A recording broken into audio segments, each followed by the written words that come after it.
Dear students, in the series of lectures on operation research, we are studying duality. तो हम अभी ये duality की थ्योरम्स कर रहे हैं. तो सेकंड थ्योरम में अपन लेते हैं, if x is any feasible solution to the primal, minimize zp equal to cx, ax greater than equal to 0, x greater than equal to 0. A is a m into n order matrix.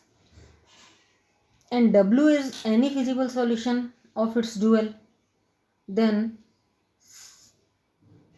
Cx is greater than equal to BTW, that is Zp is greater than equal to Zd.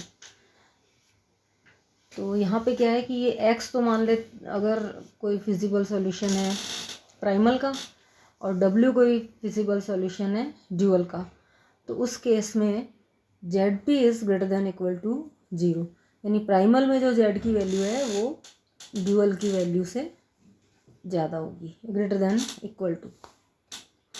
तो अब इसको prove करते हैं. तो दिया हुआ क्या है अपने को, प्राइमल प्रॉब्लम दी हुई है, minimize ZP equal to CX, x greater than equal to B constant हो गए, और non negative restriction x greater than equal to 0.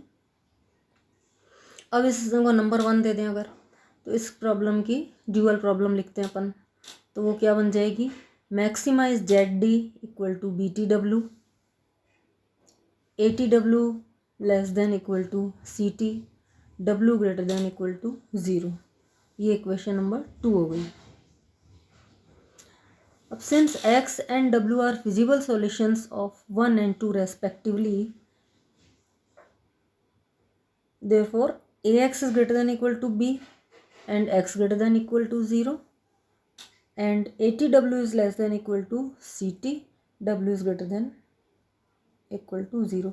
क्योंकि x और w इनके फिजिबल सॉल्यूशन है, इसलिए इनको कंस्टेंट्स को वो जरूर सेटिस्फाई करेंगे. तो x greater than equal to b होगा और x ग्रेटर देन 0 होगा.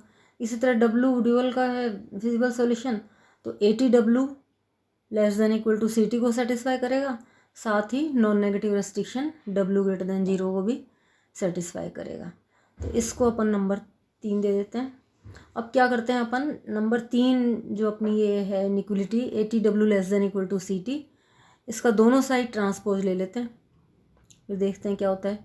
तो ATW का transpose is less than equal to CT का ट्रांसपोज, दोनों साइड मैट्रिसेस का ट्रांसपोज ले लेते हैं, which implies that transpose of WA less than equal to C. ये क्यों हुआ, क्योंकि अपने को पता है कि दो मैट्रिसेस हैं अगर AB, तो transpose of AB is equal to BT/AT and transpose of AT is again A. तो यहाँ पे क्या हो गया, ये दो मैट्रिसेस AT और W हो गई अपनी, इनका जब ट्रांसपोज लेंगे तो क्या आ जाएगा WTA, और राइट हैंड साइड में आ जाएगा C. तो WTA is less than equal to C, या यूँ कह दें कि C is greater than equal to WTA. दोनों तरफ x से अगर मैट्रिक्स से मल्टीप्लाई कर दें तो क्या होगा, CX is greater than equal to WTA multiplied by x. तो यहाँ साइन चेंज नहीं हो रहा है इनइक्वलिटी का, क्योंकि x अपना ग्रेटर देन इक्वल टू 0 है, which implies that CX is greater than WTAX, क्योंकि मैट्रिसेस में एसोसिएटिविटी एप्लीकेबल है, which implies that CX is greater than equal to WTB. ये क्यों हुआ, क्योंकि जो AX था वो अपना greater than equal to B है. तो यहाँ अपने को मिला CX is greater than equal to WTB. इसको अपन नंबर कह देते हैं 4. अब ये जो WTB है, इसको अगर आप कंसिडर करोगे तो ये क्या है, एक स्केलर है, इसलिए WTB is equal to transpose of WTB, क्योंकि स्केलर पे अगर ट्रांसपोज लोगे तो वही आएगा अपने पास, इसलिए WTB equal to transpose of WTB यानी BTW. तो WTB को अपन BTW भी लिख सकते हैं. तो इक्वेशन नंबर 4 में क्या बन गया अपना, CX is greater than WTB which is equal to BTW, यानी CX is greater than equal to BTW, या यूँ कहो कि ZP is greater than equal to ZD. तो x और W अगर प्राइमल और ड्यूअल के फिजिबल सॉल्यूशंस हैं, तो प्राइमल की जो Z की वैल्यू है वो ZD से हमेशा greater than equal, ZP must be greater than equal to ZD. ये अपना प्रूव हो गया थ्योरम, और इस रिज़ल्ट को अपन आगे भी दूसरी थ्योरम्स प्रूव करने में यूज़ करेंगे। Thank you.